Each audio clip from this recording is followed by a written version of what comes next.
दो तीन सवाल और हैं इसमें। हेलो दोस्तों, नमस्ते भाई, कैसे हैं बच्चों आप सभी लोग।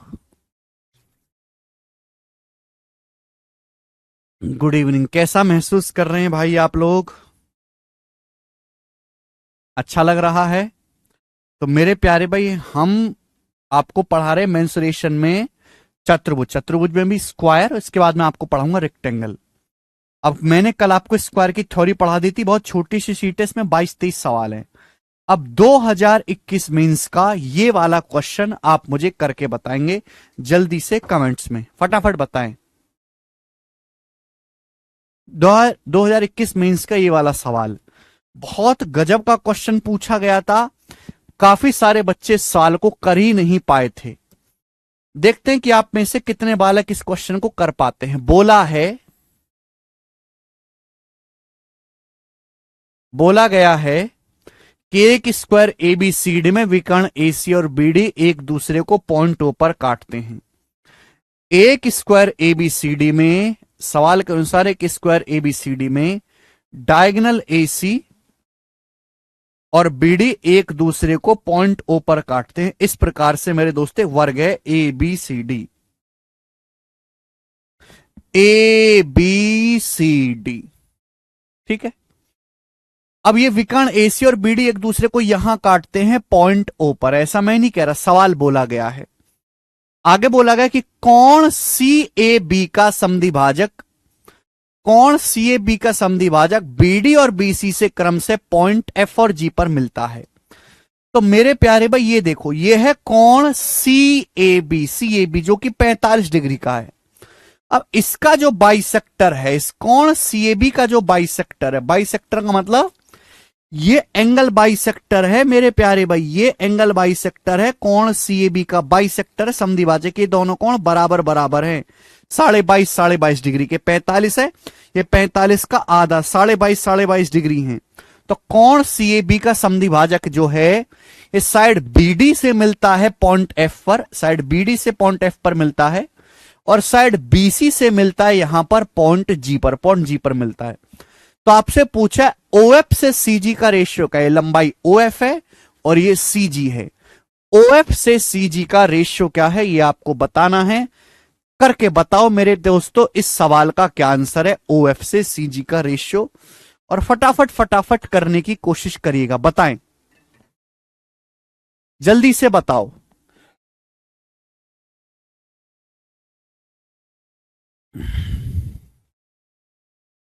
ओएफ से सीजी का रेशियो।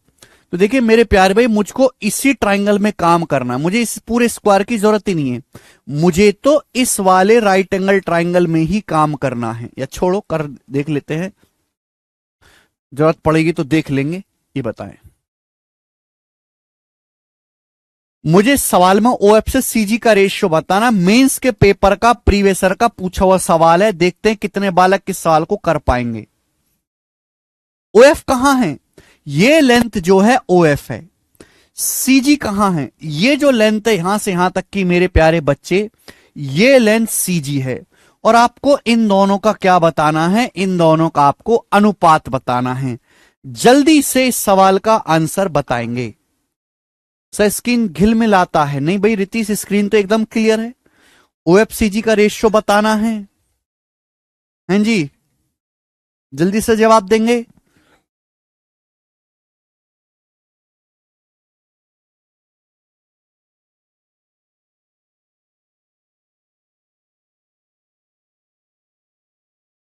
देखो मेरे प्यारे भाई, ये जो लाइन है ये थीटा, ये एंगल बाइसेक्टर है। सवाल को करने के तरीके बहुत सारे हैं, पर मैं आपको बेस्ट तरीका बताऊंगा। सोचो, मैंने आपको पढ़ाया है, ये जो है ये एंगल बाइसेक्टर है। मैंने आपको इंटीरियर एंगल बाइसेक्टर थ्योरम पढ़ाई है, मैंने आपको एंगल बाइसेक्टर थ्योरम पढ़ाई है त्रिभुज में, कि अगर आपके पास ये त्रिभुज है, मैं एंगल बाइसेक्टर खींचता हूं, एंगल बाइसेक्टर, अगर ये साइड ए है, ये साइड बी है, तो एंगल बाइसेक्टर अपोजिट साइड को भी ए रेशियो बी में बांटेगा। ये बताया है, एंगल बाइसेक्टर अपोजिट साइड को उसी रेशियो में बांटता है जिस रेशियो में एंगल बनाने वाली साइड होती है। आप बोलोगे हां जी बिल्कुल सही। जल्दी से समझिएगा मेरे दोस्तों, थोड़ा टिगड़ा सवाल है। ओएफ से सीजी का रेशियो आपको बताना है। अगर ये स्क्वायर की साइड ए है तो डायगोनल होता है √2a। ये दोनों लेंथ इक्वल होंगी, ये वाली लेंथ और ये वाली लेंथ जो है मेरे प्यार भी बराबर होगा। तो मैं मान लेता हूं कि माना स्क्वायर की साइड 2 है, माना स्क्वायर की साइड है 2, तो डायगोनल कितना होगा 2√2। 2√2 का आधा ही कितना हो जाएगा √2, ये आधा √2 हो जाएगा। भाई अगर मैंने मान लिया कि स्क्वायर की साइड 2 है, 2, तो डायगोनल कितना हो जाएगा √2 गुना 2√2 हो जाएगा डायगोनल 2√2। 2√2 का आधा ये भी √2 होगा मेरे प्यारे भाई, ये भी √2 होगा। आप बोलोगे हां जी सर बिल्कुल सही। अब आप मुझे बताओ मेरे प्यारे दोस्त, ये बताएंगे ये OF क्या होगा। OF की लंबाई क्या होगी, व्हाट इज OF क्या होगा, जल्दी से बताओ।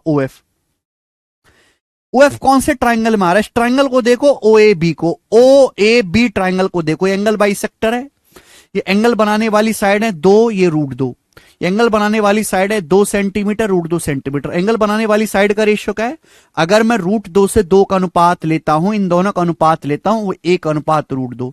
ये एंगल बनाने वाली साइड का रेशियो, तो अपोजिट साइड का रेशियो भी यही होगा। आप बोलोगे हाँ जी सर यही होगा। तो OF कितना आएगा भाई, OF कितना आएगा मेरे प्यारे भाई, पूरी लेंथ कितनी है, ये O से लेके B तक की, ये O से लेके B तक की मेरे प्यारे भाई जो पूरी लेंथ है, ये तो √2 है, ये √2 है मेरे प्यारे भाई, √2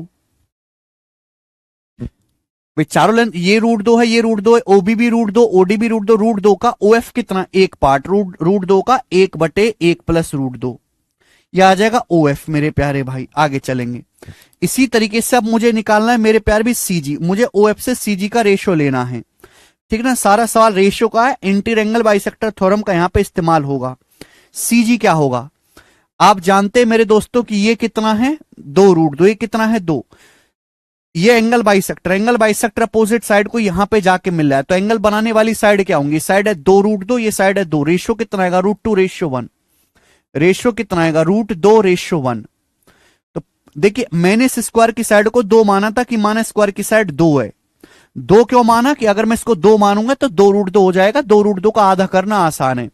मैंने स्क्वायर की साइड को 2 माना है, तो पूरी लेंथ यहां से यहां तक कितनी है 2 यूनिट, ये पूरी लेंथ 2 यूनिट है मेरे प्यारे भाई। ये पूरी लेंथ स्क्वायर की चारों साइड बराबर होते हैं, 2 यूनिट है, मुझे क्या लेना है √2 पार्ट लेना है, 2 यूनिट का मेरे प्यारे भाई √2 पार्ट लेना है, √2 part out of total. Total कितना आ जाएगा, ये √2 है, ये 1 है, √2+1 आप बोलोगे हाँ जी सर बिल्कुल सही। ये कैंसल आउट हो जाएगा, इससे √2+1 से √2+1 कैंसल आउट हो जाएगा, ठीक है भाई, कोई तकलीफ। √2 से √2 कट जाएगा 1/2, तो इस सवाल का आंसर 1/2 आएगा, जो कि यहां पर ए ऑप्शन है, 1/2 ही सवाल का आंसर है, सी ऑप्शन नहीं है, ए ऑप्शन आ रहा है।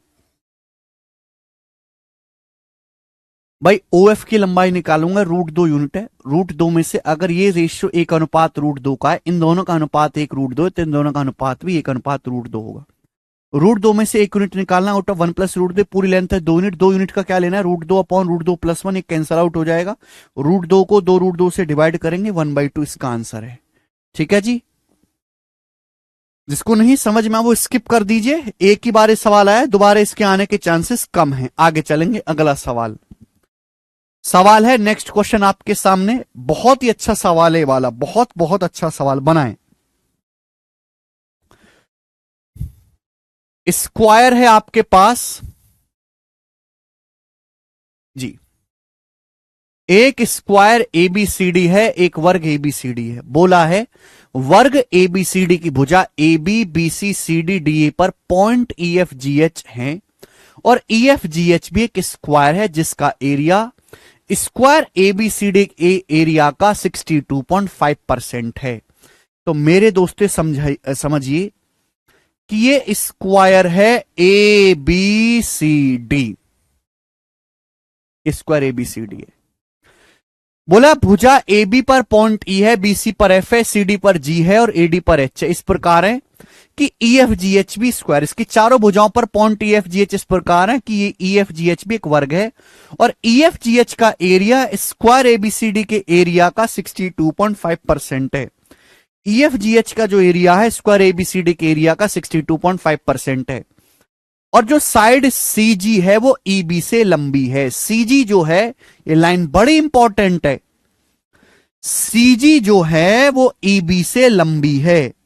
तो आपसे पूछा है ईबी और सीजी का अनुपात क्या होगा। जबरदस्त क्वेश्चन, ध्यान से सुनेगा मेरे दोस्तों।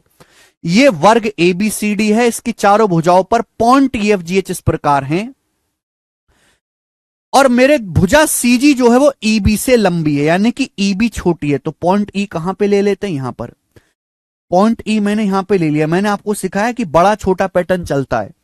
ईबी छोटी है ई, तो मेरे दोस्तों ये एफ हो जाएगा। एफ पहले छोटा फिर बड़ा, फिर ध्यान सुनिएगा, पहले छोटा फिर बड़ा, फिर छोटा फिर बड़ा मेरे दोस्तों, फिर छोटा फिर बड़ा, ये बन गया मेरे दोस्तों ई एफ जी एच। चित्र भी बड़े ध्यान से बनाना है, सवाल सॉल्व करना तो दूर की बात है, आधी जनता चित्र ही नहीं बना पाती है। तो इस प्रकार से आपको चित्र बनाना है कि एबीसीडी के अंदर एक स्क्वायर ईएफजीएच इस प्रकार है। एबीसीडी के अंदर एक स्क्वायर ईएफजीएच इस प्रकार है कि ईएफजीएच का एरिया स्क्वायर एबीसीडी के एरिया का 62.5% है, और भुजा सीजी जो है भुजा ईबी से लंबी है। समझ पा रहे हैं, यानी कि ईबी छोटी है, ईबी छोटी है, छोटी के बाद ये बड़ी आ गई, फिर छोटी लेंथ आ गई, फिर बड़ी लेंथ आ गई, फिर छोटी लेंथ आ गई, फिर बड़ी लेंथ आ गई, फिर छोटी लेंथ आ गई, फिर बड़ी लेंथ आ गई। तो आपको यहां पे चार चार राइट एंगल ट्राइंगल दिखाई दे रहे हैं बच्चों, चार चार समकोण त्रिभुज दिखाई दे रहे हैं, 1 2 3 4। ये चारों समकोण त्रिभुज एक जैसे हैं। आपसे पूछा है ईबी का सीजी से अनुपात, ईबी छोटी लेंथ और सीजी बड़ी लेंथ, छोटी लेंथ से बड़ी लेंथ का अनुपात बताना है। यानी कि ये ईबी छोटी लेंथ है, ये सीजी बड़ी लेंथ है ना, इन छोटी लेंथ से बड़ी लेंथ का रेशियो बताना है। आप बोलोगे हां जी सर बिल्कुल सही, कोई परेशानी नहीं है। सवाल के अनुसार ये बोला है स्क्वायर ईएफजीएच का एरिया एबीसीडी के एरिया का। मैंने पहले ये बना लिया कि मुझे ईबी छोटा रखना है, बोला है ना सीजी ईबी से लंबी है, सीजी बड़ी है ईबी छोटे, ईबी को छोटा रखना है, इसलिए मैंने पॉइंट टी को यहां पे लिया कि ये छोटा हो जाए, फिर बड़ा, फिर छोटा, फिर बड़ा, अपने आप बनता चला जाएगा। सवाल के अनुसार स्क्वायर ईएफजीएच का जो एरिया है, ईएफजीएच का जो एरिया है वो स्क्वायर एबीसीडी के एरिया का, पूरे वर्ग एबीसीडी के एरिया का, एआर मतलब एरिया का 62.5% है। स्क्वायर ईएफजीएच का जो एरिया है स्क्वायर एबीसीडी के एरिया का 62.5% है। अब आप मुझे बताओ 12.5% 1/8 होता है। सारे मेंस लेवल के सवाल हैं, प्री का क्वेश्चन नहीं है ये। 12.5% 1/8 होता है, तो 62.5% कितना होगा, जल्दी से जवाब दीजिए। अगर 12.5% 1/8 है तो 62.5% कितना आ जाएगा, 5/8। यानी कि स्क्वायर ईएफजीएच का एरिया अगर 5 है तो स्क्वायर एबीसीडी का एरिया 8 है। ये स्क्वायर ईएफजीएच और स्क्वायर एबीसीडी के एरिया का रेशियो है। 12.5 को 5 से गुणा करेंगे, 62.5% की भिन्न में वैल्यू जो है 5/8 होती है। ठीक है जी, आप बोलोगे हां जी सर बिल्कुल सही। अब बताओ मेरे दोस्तों, आपको बताना है ईबी से सीजी की लंबाई का रेशियो, यानी कि आपको छोटी लेंथ और बड़ी लेंथ की लंबाई का अनुपात बताना है। ईबी से सीजी की लंबाई का रेशियो आपको बताना है, ईबी से सीजी की लंबाई का रेशियो। जल्दी से देखो, इस सवाल को करने के दो तरीके हैं। पहला तरीका है ऑप्शन से, जो ऑप्शन इसको संतुष्ट कर गया वो इसका आंसर होगा। जैसे मैंने ये वाला ऑप्शन ले लिया, पहला वाला कि ईबी से सीजी की लंबाई का रेशियो 1:3 है, यानी कि ईबी की लंबाई 1 है तो सीजी की लंबाई 3 है। अगर मैंने पहला ऑप्शन मान लिया कि ईबी से सीजी की लंबाई का रेशियो 1:3 है, 1 है ये 3 है भाई। अगर बड़ी लेंथ 3 है तो ये भी 3 हो जाएगा मेरे प्यारे भाई। ठीक है, आप बोलोगे सर छोटी लेंथ है, ये भी आपका 1 हो जाएगा। तो आप मुझे बताओ ये 1 यूनिट है, 3 यूनिट है, पाइथागोरस से कितना आ जाएगा, पाइथागोरस से अंदर वाले, पाइथागोरस से स्क्वायर ईएफजीएच की भुजा क्या आएगी, √1² + 3², √1² + 3² आ गया √10। तो आप मुझे ये बताओ मेरे प्यारे भाई कि स्क्वायर ईएफजीएच की भुजा आ गई √10, तो स्क्वायर ईएफजीएच का एरिया क्या होगा, स्क्वायर ईएफजीएच का एरिया होगा भुजा का वर्ग। आप बोलोगे हां जी सर। पूरे बड़े स्क्वायर की साइड क्या है, स्क्वायर एबीसीडी की साइड क्या है, स्क्वायर एबीसीडी की साइड क्या है, एक यूनिट है, 3 यूनिट है, पूरी साइड क्या आएगी 4, 1 + 3 4, पूरे बड़े स्क्वायर की साइड 4 आ गई, 3 यूनिट है, 1 यूनिट है, 4, 4 का स्क्वायर। तो आप मुझे बताओ, √2 का स्क्वायर 10, 4 का स्क्वायर 16, 10/16 5/8 आ रहा है क्या? स्क्वायर के एरिया भुजा का वर्ग है, 5/8 संतुष्ट हो रहा है, यानी कि EFGH और ABCD के एरिया का रेशियो 5:8 आ रहा है। अगर मैं पहला ऑप्शन ठीक मानता हूं, यही सवाल का आंसर है, बात खत्म।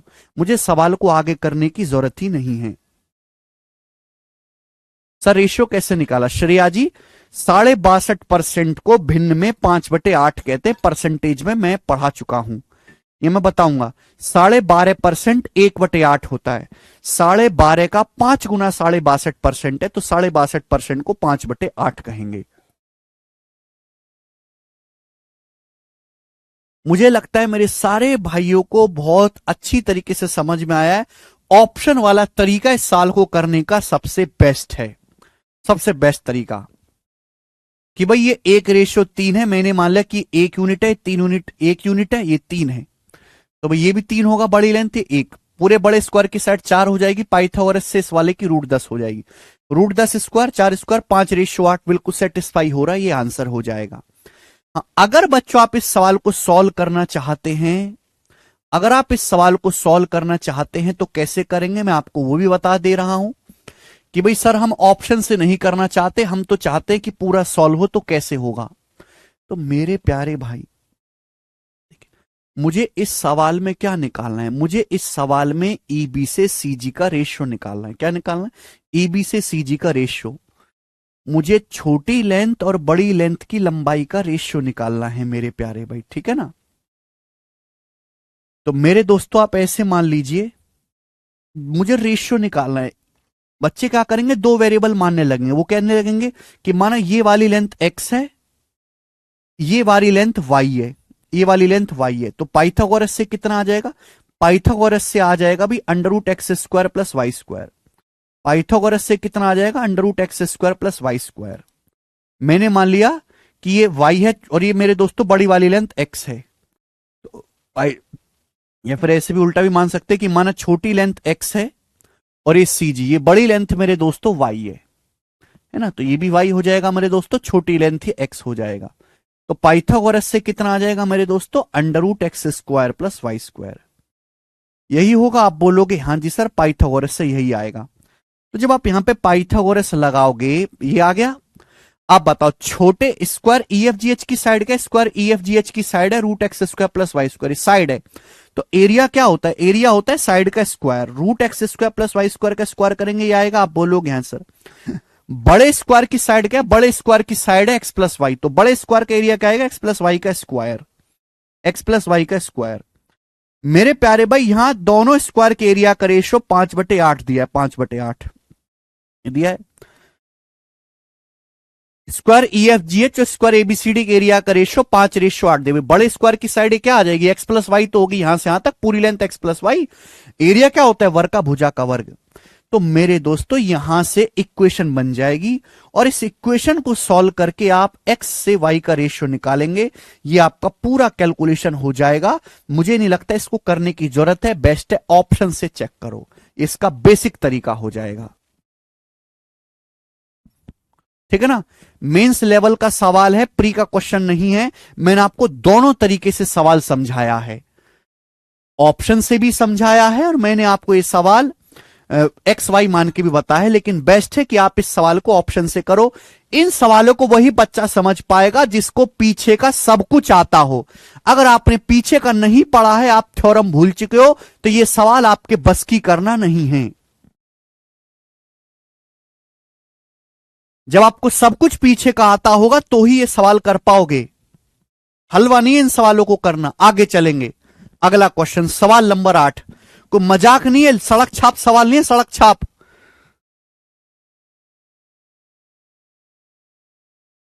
अगला क्वेश्चन करेंगे जल्दी से। नेक्स्ट लास्ट क्वेश्चन है स्क्वायर का, फिर रेक्टेंगल शुरू करेंगे। आपके सामने चित्र दिखाया गया है, the figure above shows 3 square with sides of length 5, 7 and x respectively. आपके सामने यहां पे 3 वर्ग दिखाए गए हैं।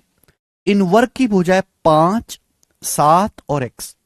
छोटे वाले वर्ग की भुजा 5 है, बीच वाले की 7 है, इसकी एक्स है।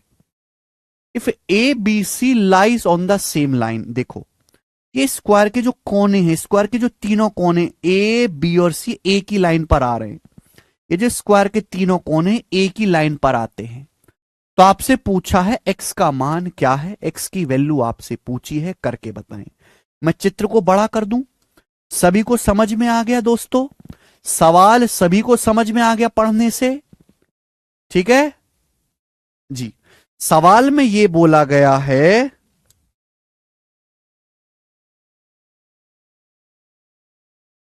कि ये 3 वर्ग हैं, इनकी भुजा है 5, 7 और एक्स। ये 3 स्क्वायर हैं जिनकी भुजा 5, 7 और एक्स है। और इनके जो कोने हैं, ये कोना ए, ये कोना बी, और मेरे प्यारे भाई ये वाला कोना यहां पे ठीक से नहीं है, सी। ये कोना सी। ये तीनों कोने एक ही लाइन पर हैं, स्ट्रेट लाइन, सीधी रेखा पर हैं। तो आपसे पूछा इस तीसरे वर्ग की भुजा क्या होगी, जल्दी से बताएं। तीसरे वर्ग की भुजा क्या होगी? ये लेंथ यहां से यहां तक की 5 है, 5। इस बीच वाले वर्ग की भुजा 7 है, और तीसरे वाले वर्ग की भुजा एक्स है। ध्यान ये रखना कि वर्ग की चारों भुजाएं बराबर होती हैं। वर्ग की चारों भुजाएं बराबर होती हैं। सीडीएस के पेपर का बहुत पुराना पूछा हुआ सवाल है, करके बताएं। कपिल आप पढ़ती नहीं, घर पे जाके तो बताओ क्या करें हम।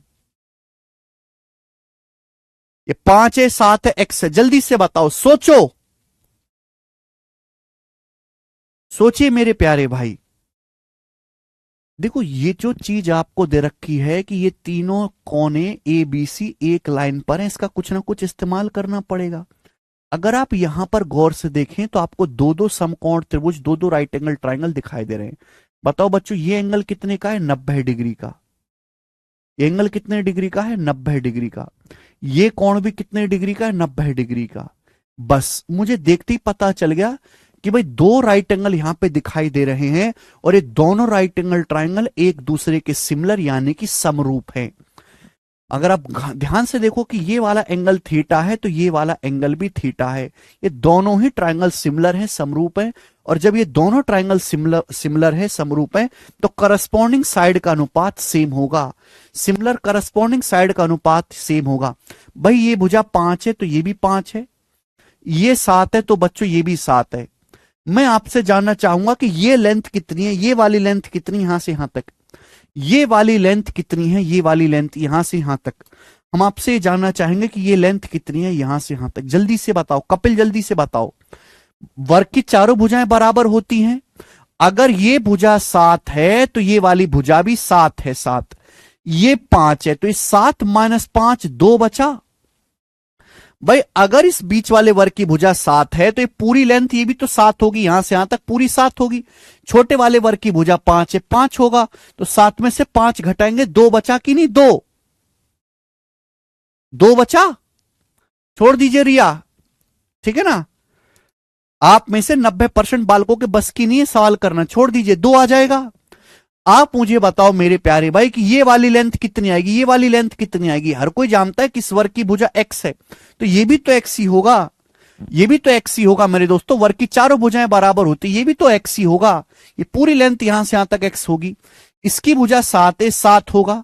ये लेंथ यहां से यहां तक 7 होगा, तो ये कितना बचा? x - 7 बचा कि नहीं बचा? कितना बचा मेरे दोस्तों? x - 7। भाई तीसरे वाले वर्ग की भुजा x है, इसकी 7 x में से 7 घटाएंगे तो x - 7 बचेगा। आगे आप बोलोगे हाँ जी, ये 2-2 राइट एंगल आपको दिखाई दे रहे हैं, दोनों राइट एंगल ट्राइंगल एक दूसरे के सिमिलर है, समरूप है। और जब ये सिमिलर है तो करस्पॉन्डिंग साइड का, संगत भुजाओं का अनुपात बराबर होगा। सिमिलर साइड का, करस्पॉन्डिंग साइड का रेशियो बराबर होगा। यहां देखो, छोटा ट्राइंगल पहले ले लो चाहे बड़ा ट्राइंगल, बिल्कुल सेम है। देखिए यहां थीटा के सामने 2 है, यहां थीटा के सामने x - 7 है। थीटा के सामने 2 है, यहां x - 7 है, बराबर। ठीक है भाई। यहां ये 5 है, इसके करस्पॉन्डिंग यहां 7 है। छोटे ट्राइंगल में 5 है, बड़े ट्राइंगल में इसके करस्पॉन्डिंग 7 है, 5/7। बोले जी कोई दिक्कत तकलीफ परेशानी इसमें नहीं, बस कैलकुलेशन करनी है। तो 7 दूनी 14 बराबर आ गया मेरे दोस्तों 5x माइनस 5 सत्ते 35, -35 उधर जाएगा तो 5x बराबर आ जाएगा 14 प्लस 35 49। तो x का मान आ जाएगा बच्चों 49/5, 49 को 5 से भाग देंगे 9.8। तो तीसरे वाले वर्ग की भुजा 9.8 आ गई, यही सवाल का आंसर है। अच्छा सवाल है ये, अच्छा। सप्तऋषि कह रहे हैं सर बेसिक से बता दो, समझ नहीं। बेटा बेसिक से ही बताया है, इसको समझने के लिए पहले आपको सिमिलरिटी आनी चाहिए। आपको सिमिलरिटी आती है? क्या आपने सिमिलरिटी पढ़ी है? सिमिलरिटी पढ़ी है तो भूल चुके हो आप, रिवीजन नहीं किया आपने।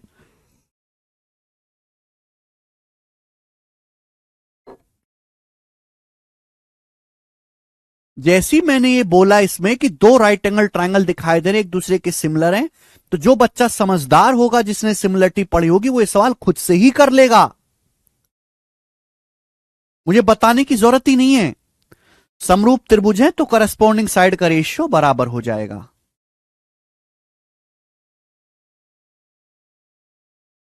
ठीक है, इसी के साथ स्क्वायर खत्म। बहुत ज्यादा इंपॉर्टेंट नहीं है, बहुत ज्यादा सवाल भी नहीं आते। देखो कल मैंने आसान आसान सवाल कराए थे प्री के, आज मैंने आपको 3 क्वेश्चन कराए मेंस लेवल के, मेंस के सवाल हैं ये, ठीक है ना। ओके, प्री में नहीं आएंगे ये वाले सवाल, ठीक है। चलिए आगे चलेंगे अब। नेक्स्ट अगले कंसेप्ट की तरफ। ठीक, स्क्वायर खत्म। अब सब लोग अपनी कॉपी में हेडिंग डालेंगे रेक्टेंगल यानी कि आयत। सब लोग केशव पानी कर देना यार। रेक्टेंगल हिंदी में भाई वाले लिख लेंगे आयत।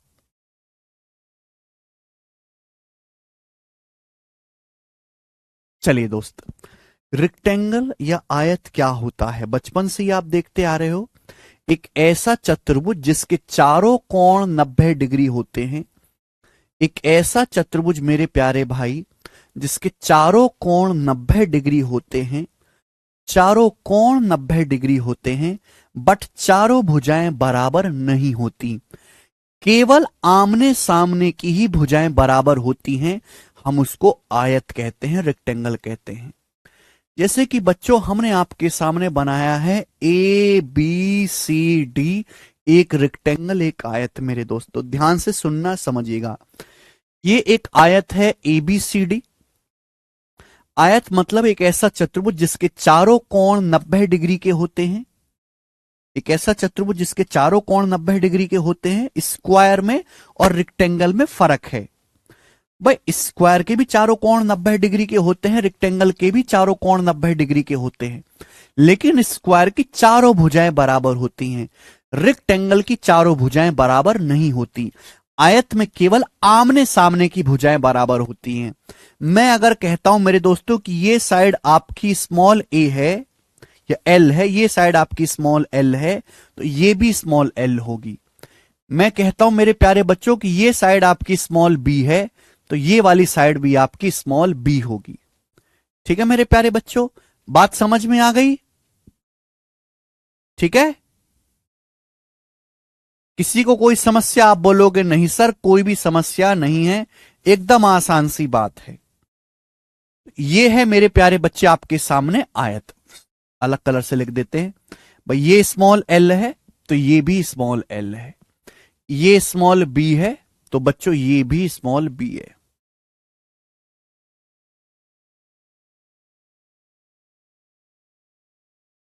ठीक है, तो आयत है, इसके चारों कोण मेरे दोस्तों 90 डिग्री के हैं और आमने सामने की भुजाएं बराबर हैं।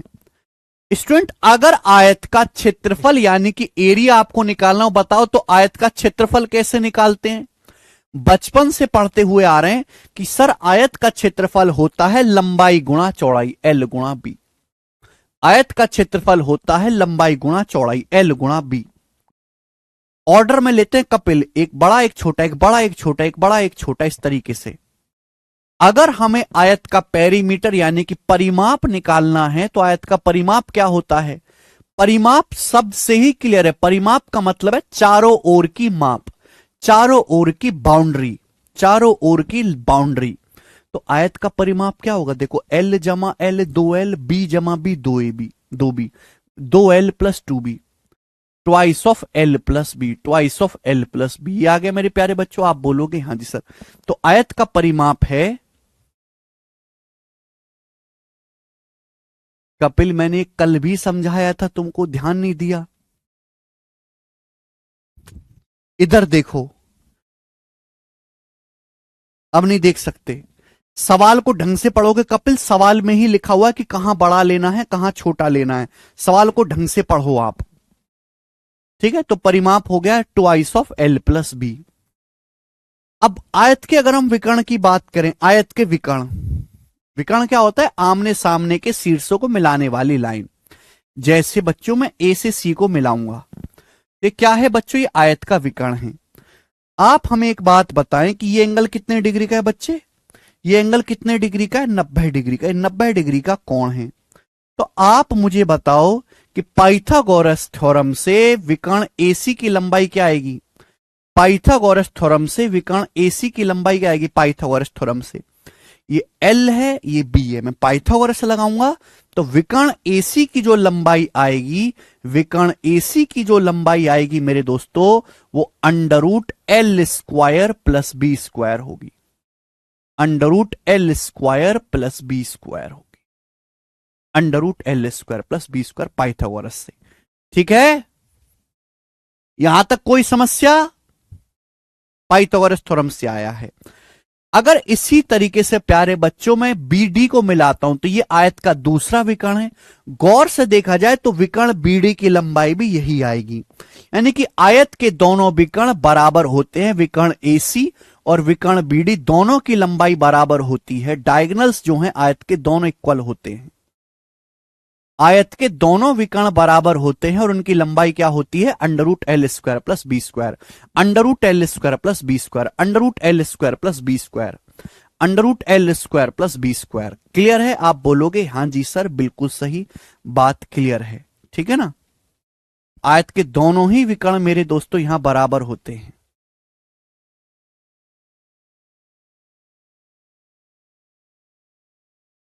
ठीक है, आगे चले मेरे दोस्तों। जब मैंने आपको स्क्वायर पढ़ाया था, स्क्वायर, तो मैंने ये बताया था कि जैसे वर्ग है, वर्ग की चारों भुजाएं बराबर होती हैं, चारों भुजाएं।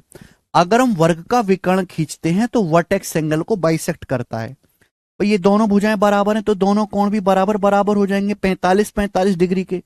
45-45 डिग्री के मेरे प्यारे दोस्तों। आप बोलोगे हाँ जी सर बिल्कुल सही, 45 है तो ये भी 45 बचेगा, ये 45 है तो ये भी 45 डिग्री का बचेगा। तो आप ये मैं ये कह सकता हूं कि स्क्वायर के जो विकर्ण होते हैं, स्क्वायर को जो डायगोनल होते हैं, वर्टेक्स एंगल को बाइसेक्ट करते, समद्वि भाजित करते हैं। रेक्टेंगल या आयत में ऐसा नहीं है, ठीक है ना? रेक्टेंगल के जो डायगोनल हैं वो वर्टेक्स एंगल को बाइसेक्ट नहीं करते। Diagonal do not bisect vertex angle. Diagonal do not bisect vertex angle. बहुत सारे बच्चे इस बात पे ध्यान नहीं देते, ध्यान देने वाली बात है। Diagonal do not bisect vertex angle. Diagonal vertex angle पे बाइसेक्ट नहीं करते मेरे प्यारे भाई। आप जानते हैं कि जैसे ही मैंने ये आयत ABCD है, मैंने विकर्ण AC खींचा, विकर्ण AC खींचा तो इस ट्राइंगल को देखो, इस ट्राइंगल ABC को देखो, त्रिभुज ABC को देखो, त्रिभुज ABC को, त्रिभुज ABC को देखो बच्चों। ये लंबाई L है, ये चौड़ाई B है, दोनों साइड अलग अलग है। जब ये दोनों साइड अलग अलग है, ये स्मॉल L है, ये स्मॉल B है, जब दोनों भुजाएं अलग अलग हैं तो दोनों कोण भी अलग अलग होंगे। यानी कि अगर ये कोण थीटा है बच्चों तो ये वाला कोण अल्फा होगा। होगा कि नहीं होगा? आप बोलोगे हां जी सर बिल्कुल सही बात, एकदम क्लियर है, एक पैसे की इसमें समस्या नहीं है। और हमने आपको ये पढ़ाया है कि अगर दो रेखाएं समांतर हैं, ये उनकी ट्रांसवर्सल लाइन यानी कि त्रियक रेखा है, तो बच्चों ये कोण अगर थीटा है तो ये वाला कोण अल्फा होगा मेरे प्यार, सॉरी ये वाला कोण अगर थीटा है तो ये भी थीटा होगा। अल्टरनेट कोण, एकांतर कोण बराबर होते हैं। ये दोनों लाइन समांतर हैं, ये ट्रांसवर्सल त्रियक रेखा है, ये कोण थीटा है तो बच्चों ये कोण भी थीटा ही होगा। ये वाला कोण अल्फा है तो ये वाला कोण भी अल्फा ही होगा। यानी कि मेरे दोस्तों डायगोनल वर्टेक्स एंगल को बाइसेक्ट नहीं करते। थीटा और अल्फा ये दोनों कोण अलग अलग होंगे, बराबर नहीं होंगे। समझ में आ गया सभी बच्चों को? बात क्लियर है? आप बोलोगे हां जी सर बिल्कुल क्लियर है। भाई अगर मैंने विकर्ण खींचा है AC, ये त्रिभुज ABC है मेरे प्यारे भाई। त्रिभुज ABC को ध्यान से देखो, दोनों भुजाएं अलग अलग हैं। ये स्मॉल l है, ए स्मॉल बी है। जब दोनों भुजाएं अलग अलग हैं तो दोनों कोण भी अलग अलग होंगे। भाई त्रिभुज के दो कोण बराबर तब होते जब भुजाएं बराबर होते। भुजाएं अलग अलग हैं, कोण भी अलग अलग होंगे। ये कोण थीटा है तो ये कोण अल्फा होगा। अब चूंकि ये दोनों लाइन समांतर हैं, AB और CD और AB समांतर हैं, ये त्रियक रेखा है, ट्रांसवर्सल लाइन है, कोण थीटा तो ये भी थीटा अल्टरनेट कोण, ये अल्फा अल्टरनेट कोण। यानी कि थीटा और अल्फा मेरे दोस्तों अलग अलग एंगल हैं, वर्टेक्स एंगल को बाइसेक्ट नहीं करते। वहीं इसकी जगह अगर ये स्क्वायर होता, वर्ग होता बच्चों, अगर इसकी जगह, तो वर्ग क्या करता मेरे दोस्तों, आधा आधा हो जाता, 45-45 डिग्री। यहां 45-45 डिग्री नहीं होगा। मुझे लगता है सभी बच्चों को यह बात अच्छी तरीके से समझ में आई। कंसेप्ट नंबर 1 हो गया मेरे दोस्तों, ठीक है।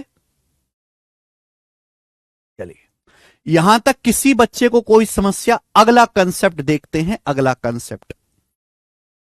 कंसेप्ट ये बनता है मेरे प्यारे भाई, शॉर्ट में बता दे रहा हूं तो छोटी सी बात है कि जैसे रेक्टेंगल है मेरे दोस्तों, जैसे आयत है, आयत, जब हम आयत का डायगोनल यानी कि विकर्ण खींचते हैं, जब हम आयत का डायगोनल खींचते हैं, जब हम रेक्टेंगल का डायगोनल खींचते हैं तो दो ट्रायंगल बनते हैं।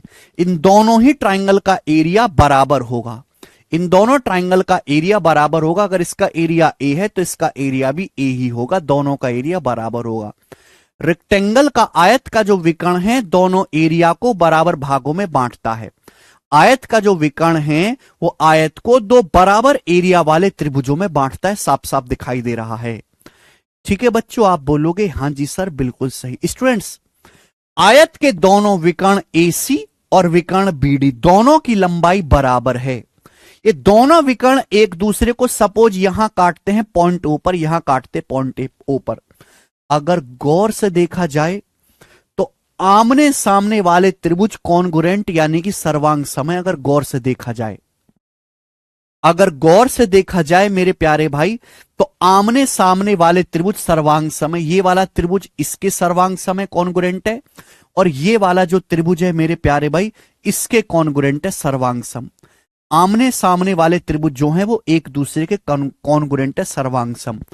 आयत में अगर गौर से देखें तो आमने सामने वाले ये जो दो त्रिभुज हैं ये बिल्कुल एक जैसे हैं। आमने सामने वाले जो दो त्रिभुज हैं बिल्कुल एक जैसे हैं। आप कहोगे सर कैसे? अभी दिखाते हैं बच्चों।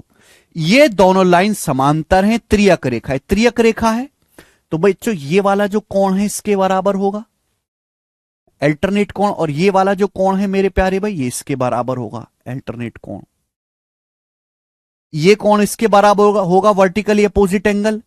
भाई अगर दो लाइन एक दूसरे को काटते तो शीर्षाभिमुख कोण बराबर होते हैं, शीर्षाभिमुख कोण वर्टिकली अपोजिट एंगल बराबर होते हैं। जो ये कोण है मेरे दोस्तों, ये कोण है, अगर गौर से देखो इन दोनों त्रिभुजों को, आमने सामने वाले त्रिभुजों को, इसको और इसको गौर से अगर आप देखोगे तो तीनों कोण बराबर है। ये थीटा, ये आमने सामने के कोण बराबर, तीसरा कोण भी बराबर है, तीनों कोण बराबर है। यहां इस एंगल के सामने लंबाई L है, यहां इस एंगल के सामने लंबाई L है। क्लियर है? आप बोलोगे हां जी सर बिल्कुल सही। इसका मतलब यह हुआ कि ये दोनों ट्रायंगल सिमिलर भी हैं और करस्पॉन्डिंग साइड भी, संगत भुजा भी सेम है।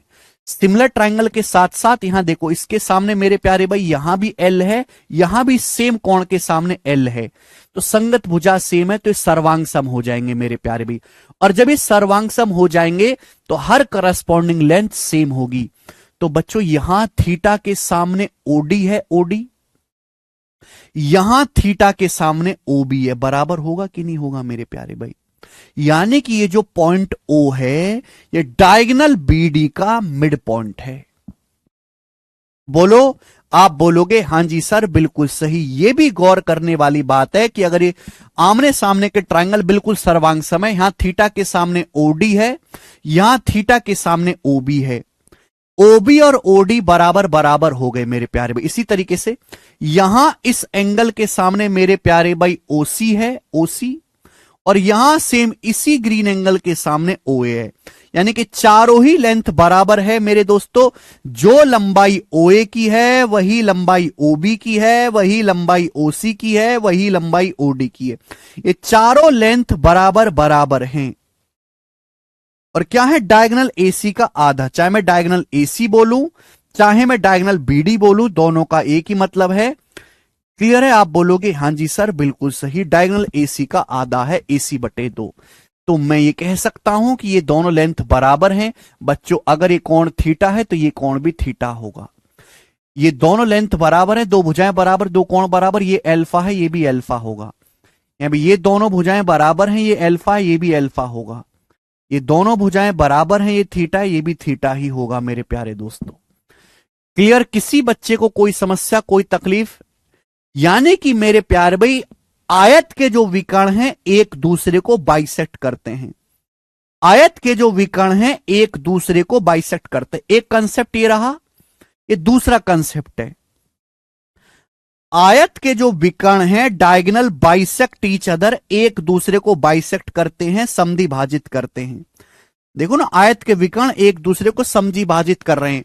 जो ओडी की लंबाई है वही ओबी की लंबाई है, जो ओसी की लंबाई है वही ओए की लंबाई, एक दूसरे को बाइसेक्ट करते हैं। बट 90 डिग्री पे नहीं करते, but not at 90 degree, but not at 90 degree, 90 degree पर बाइसेक्ट नहीं करते, नॉट एट 90 डिग्री। ये भी आपको ध्यान रखना है मेरे दोस्त। जैसे जैसे बच्चों हम वर्ग बनाते हैं, वर्ग के विकर्ण भी एक दूसरे को बाइसेक्ट करते हैं। अगर हम वर्ग बनाते हैं तो वर्ग के विकर्ण भी एक दूसरे को बाइसेक्ट करते हैं, बट 90 डिग्री पे काटते हैं वर्ग के विकर्ण। तो आयत के विकर्ण एक दूसरे को बाइसेक्ट जरूर कर रहे हैं, समद्वि भाजित जरूर कर रहे हैं। जो ओए है वही ओबी है, वही ओसी है वही ओडी है, लेकिन ये एक दूसरे को, ये जो कोण है 90 डिग्री का थोड़ा ना है बच्चों, ये थीटा है ये थीटा है, तो कोण क्या आ जाएगा 90 डिग्री। ये क्या आएगा मेरे दोस्तों, ये कोण, अगर ये थीटा तो ये वाला जो कोण है 180 डिग्री -2 थीटा आएगा, 90 डिग्री का नहीं आएगा। तो आयत के विकर्ण एक दूसरे को समद्वि भाजित जरूर करते हैं, बट 90 डिग्री पे बाइसेक्ट नहीं करते, 90 डिग्री पे नहीं काटते। ठीक है? आप बोलोगे हां जी सर। आमने सामने के मेरे प्यारे भाई, आमने सामने के जो ट्राइंगल हैं एक दूसरे के सर्वांग सम है, कॉन्ग्रुएंट है। आमने सामने के जो ट्राइंगल है एक दूसरे के सर्वांग सम है, कॉन्ग्रुएंट है, सर्वांग सम। अगर आमने सामने के ट्राइंगल सर्वांग सम है तो उनका एरिया भी सेम होगा। बच्चों अगर इस ट्राइंगल का एरिया 1 यूनिट है तो इस ट्राइंगल का एरिया भी 1 यूनिट ही होगा। अब मजे की बात यह है, ध्यान से सुनेगा, मजे की बात यह है, जैसे ये देखो आपके सामने, जैसे देखो आपके सामने ट्राइंगल बना हुआ है ए बी डी। जैसे बच्चों आपके सामने ट्राइंगल ए बी डी बना हुआ है, त्रिभुज ए बी डी। ओ क्या है? ओ डायगोनल का मिड पॉइंट है, ओ डायगोनल का मध्य बिंदु है, ओ डायगोनल का मिड पॉइंट है, यानी कि लाइन होगी एओ होगी मीडियन। एओ क्या हो गया? मीडियन। और माध्यिका जो होती है त्रिभुज को दो बराबर एरिया में बांटती है। अगर ये एरिया 1 यूनिट है, अगर एओबी का एरिया 1 यूनिट है तो ये एरिया भी 1 यूनिट ही आएगा मेरे प्यारे, भी एरिया बराबर होगा। अगर मैं त्रिभुज ए बी डी को गौर से देखूं, त्रिभुज ए बी डी को गौर से देखूं, ये बीडी विकर्ण का मिड पॉइंट है ओ, तो लाइन एओ माध्यिका होगी। माध्यिका त्रिभुज को दो बराबर क्षेत्रफल में बांटती है। इसका एरिया अगर 1 है तो इसका एरिया भी 1 होगा। आमने सामने के सर्वांग सम है, अगर इसका एरिया 1 यूनिट है तो इसका एरिया भी 1 यूनिट होगा। तो मेरे दोस्तों आयत है, आयत में जब मैं दोनों विकर्ण खींचता हूं तो 4 ट्राइंगल बनते हैं। इन चारों ट्राइंगल का एरिया बराबर होगा। गौर करने वाली बात है, कॉन्ग्रुएंट सर्वांग सम केवल आमने सामने के ट्राइंगल हैं बच्चों। मेरे प्यारे भाई बताओ, सर्वांग सम केवल आमने सामने के ट्राइंगल हैं, बट एरिया चारों त्रिभुजों का बराबर है। जब मैं आयत खींचता हूं तो आयत के जब विकर्ण है तो आमने सामने के जो ट्राइंगल बनते हैं वो एकदम सर्वांग सम होते हैं। सर्वांग सम होने का मतलब उनकी लंबाई, चौड़ाई, एरिया, परिमीटर सब बराबर हैं, लेकिन एरिया चारों ही त्रिभुजों का सेम है। इसका, इसका, इसका, इसका, चारों त्रिभुजों का एरिया बराबर होता है। आप बोलोगे बिल्कुल सही, बहुत इंपॉर्टेंट कंसेप्ट है, ठीक है ना। तो अगर मेरे प्यारे भाई आयत है, आयत, ध्यान रखिएगा, हम आयत के दोनों विकर्ण खींचते तो चार ट्रायंगल बनते हैं, चारों का एरिया बराबर होता है। सर्वांग आमने सामने के त्रिभुज हैं, लेकिन एरिया चारों ही त्रिभुजों का बराबर है। आप बोलोगे जी बिल्कुल सही, बात अच्छी तरीके से समझ में आ गई। कोई प्रॉब्लम?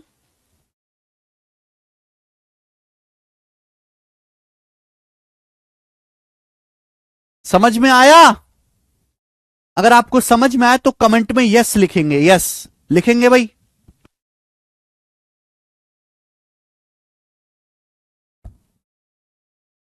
ठीक है, तो मैंने आपको क्या सिखाया, फिर से मैं एक बार रिपीट करवा देता हूं कि आयत के चारों कोण बराबर होते हैं 90 डिग्री, और आयत की केवल आमने सामने की भुजाएं बराबर होती हैं। आयत की लंबाई एल है, चौड़ाई बी है, इसको हम बोलते हैं लंबाई, लेंथ, इसको हम बोलते हैं चौड़ाई बी। आयत का क्षेत्रफल लंबाई गुणा चौड़ाई, आयत का परिमाप पेरीमीटर ट्वाइस ऑफ लंबाई प्लस चौड़ाई। आयत के दोनों विकर्ण बराबर होते हैं, एसी और BD root L square plus B square. विकर्ण शीर्ष एंगल को समद्विभाजित नहीं करते। वर्ग में जब हम विकर्ण खींचते तो आधा आधा हो जाता है, 45-45 डिग्री। आयत में ऐसा नहीं है, ये दोनों कोण अल्फा थीटा अलग अलग होंगे। आयत के विकर्ण एक दूसरे को समद्विभाजित करते हैं, डायगोनल एक दूसरे को बाइसेक्ट करते हैं। ओ ए, ओ बी, ओ सी, ओ डी चारों ही लेंथ बराबर होती है, लेकिन विकर्ण एक दूसरे को यहां 90 डिग्री के कोण पर नहीं काटते।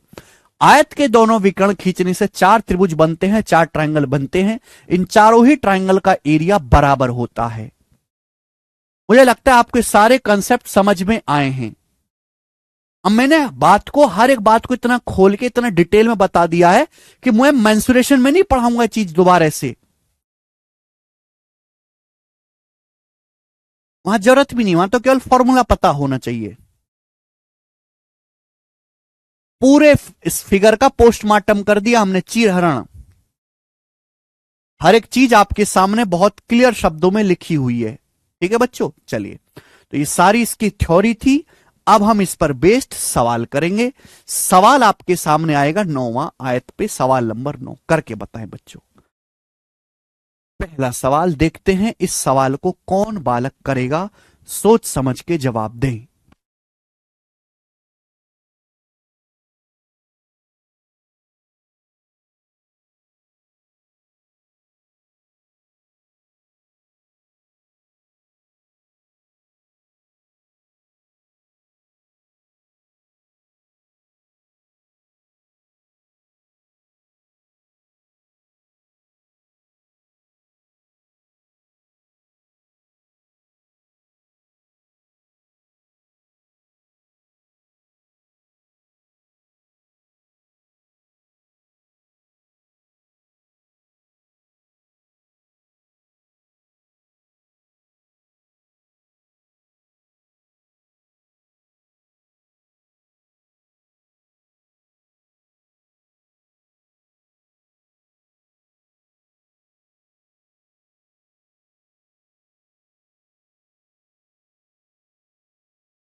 कर पाए?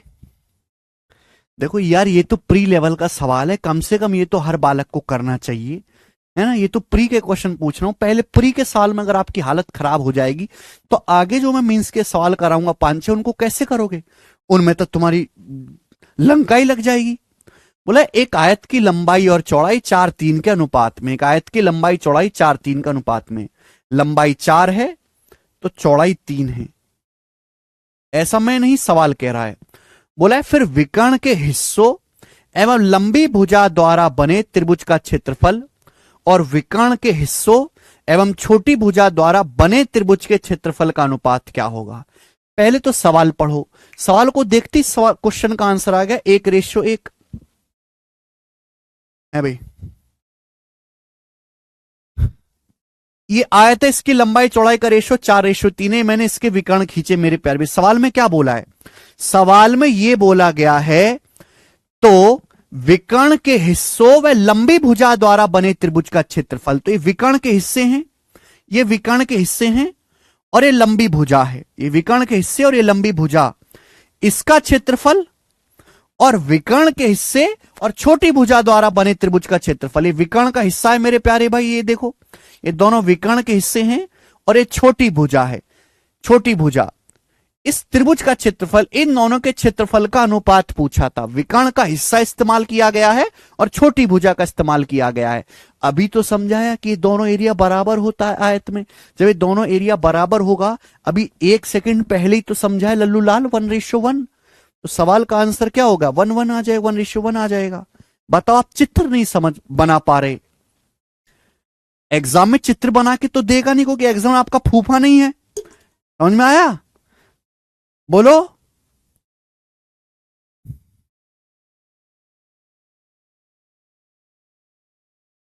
तो आपको पहले इस चित्र को खुद से बनाना पड़ेगा, सोचना पड़ेगा खुद से, तभी आप सवाल कर पाओगे। प्री लेवल का प्रीवियस ईयर पूछा हुआ सवाल है। आगे चलेंगे, सवाल नंबर है 10, 2012 का पूछा हुआ एक और सवाल करेंगे जल्दी से जी। बोला है यदि एल, बी और पी किसी आयत की लंबाई, चौड़ाई और परिमाप है, एल लंबाई है, बी चौड़ाई है, पी परिमाप है एक आयत का, ठीक है। बी, एल और पी गुणोत्तर श्रेणी में है, ज्योमेट्रिक प्रोग्रेशन में है, तो एल बटे बी क्या होगा? ठीक है ना। ये लाइन बड़ी इंपॉर्टेंट बोली है। बी, एल और पी गुणोत्तर श्रेणी में है, ज्योमेट्रिक प्रोग्रेशन में। देखो बच्चों, नंबर सिस्टम में आपने पढ़ा है, हमने पढ़ाया है कि अगर 3 संख्याएं एबीसी समांतर श्रेणी में हैं, कंसेप्ट है कि अगर 3 संख्याएं एबीसी समांतर श्रेणी में है, आर एन जीपी समांतर श्रेणी में है, तो बीच वाली संख्या का जो वर्ग है वो ए गुणा सी होता है। कंसेप्ट जानते हैं? एक और बता देता हूं कि अगर 3 संख्याएं एबीसी समांतर श्रेणी में अर्थमेटिक प्रोग्रेशन में, तो बीच वाली जो संख्या होती है बाकी दोनों संख्याओं का एवरेज होती है। ये दोनों कंसेप्ट पता होना चाहिए था। बोला है सवाल में एल, बी और पी एक आयत की लंबाई, चौड़ाई और परिमाप है B, L, P geometric progression में। इसका मतलब मेरे दोस्तों एल बीच में आ रहा है, तो एल का स्क्वायर बराबर है मेरे दोस्तों बी गुणा पी। एल स्क्वायर बराबर बी गुणा पी, यही बोला गया सवाल में। आपसे पूछा है एल से बी का रेशियो क्या होगा। अभी अभी मैंने आपको फॉर्मूला बताया है कि पी मतलब है परिमाप, तो पी मतलब परिमाप। आयत का परिमाप क्या हो जाएगा? आयत का परिमाप होगा twice of L plus B. आयत का परिमाप होगा twice of L plus B. आप बोलोगे जी बिल्कुल सही, हम आपकी बात को अच्छी तरीके से समझे हैं। तो मेरे प्यारे भी क्या आ जाएगा? एल स्क्वायर बराबर अंदर गुणा कर देंगे 2LB प्लस 2B स्क्वायर।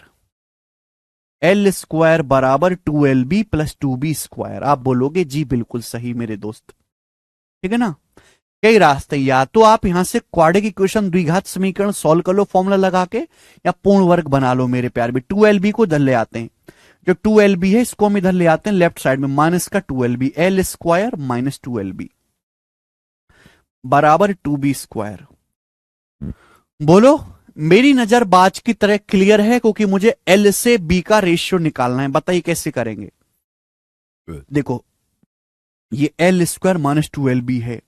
अगर मैं दोनों तरफ बी स्क्वायर जोड़ दूं, अगर मैं लेफ्ट साइड में राइट साइड में दोनों तरफ बी स्क्वायर जोड़ दूं, तो क्या ये परफेक्ट स्क्वायर पूर्ण वर्ग नहीं बन जाएगा? ये L square minus 2LB plus B square, ये परफेक्ट स्क्वायर नहीं बन गया? ये एल माइनस बी का होल स्क्वायर नहीं हो गया मेरे दोस्तों? एल माइनस बी का स्क्वायर होता है L square minus 2LB plus B square, और बराबर क्या आ गया बेटा? 2B square plus B square 3B square. तो मेरे लिए आसान हो गई कैलकुलेशन। रादर देन में क्वाड्रेटिक इक्वेशन का फॉर्मूला लगाता तो होती। अब दोनों तरफ से वर्ग ले लेंगे, तो एल माइनस बी आ जाएगा मेरे प्यार भी 3B स्क्वायर का अंडर रूट 3B, ये आ जाएगा √3B।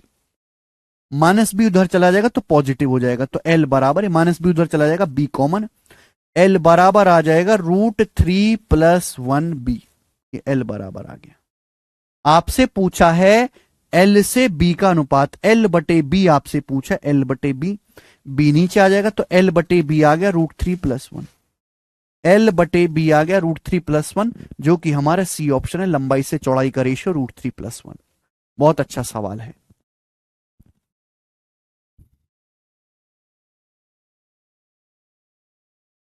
कर पाएंगे?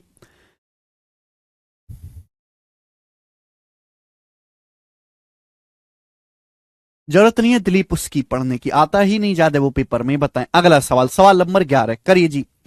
ये सवाल 2016 की जितनी शिफ्ट बनी थी ना प्री की, लगभग हर दूसरी शिफ्ट में ये ऐसा सवाल था, अलग अलग डाटा पे हर दूसरी शिफ्ट में बच्चों ऐसा सवाल था।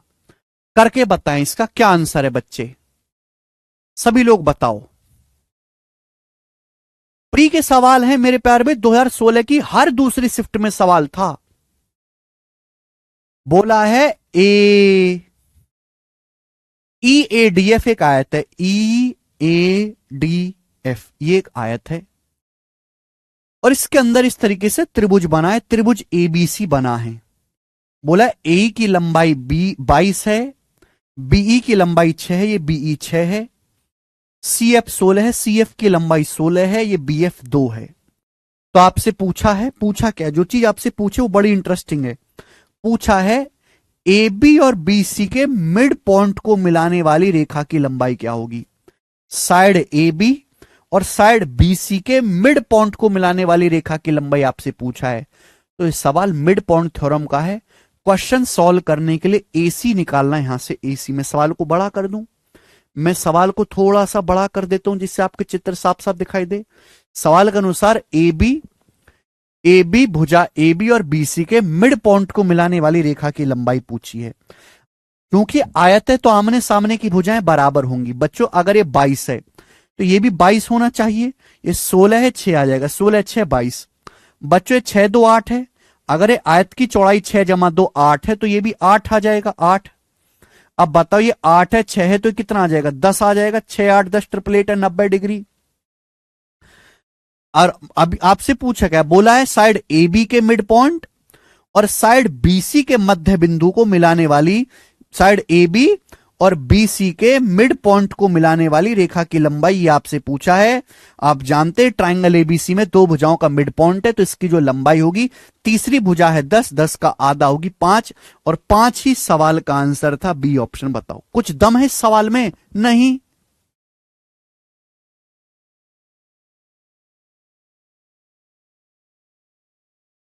सी ऑप्शन नहीं है रवि, बी ऑप्शन आंसर है। ठीक है स्टूडेंट्स, आगे चलेंगे अगले क्वेश्चन की तरफ, ये बताएंगे। सवाल है 12 आपके सामने। ये सवाल इंग्लिश तो मैंने बनाई इसकी, प्रॉपर हिंदी में ये सवाल पुलिस के पेपर में आया है, यूपी के पुलिस के पेपर का पूछा हुआ सवाल है। देखते हैं इस सवाल को कौन बालक सॉल्व करेगा। बताओ बच्चों, मैं आपको समय देता हूं सोचने समझने का, 1 मिनट बनाएं। 1 मिनट का समय आपके पास है, बनाइए जी।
क्या आप कर पाए? 5 इस सवाल का आंसर बता रहे हैं, 60 और 50, दो बच्चे आंसर बता रहे हैं। देखिए आपके सामने चित्र दिया है, सवाल को बड़ा कर दें। देखो पुलिस के पेपर का सवाल है तो प्री का ही सवाल बोलूंगा मैं इसे, ठीक है जी।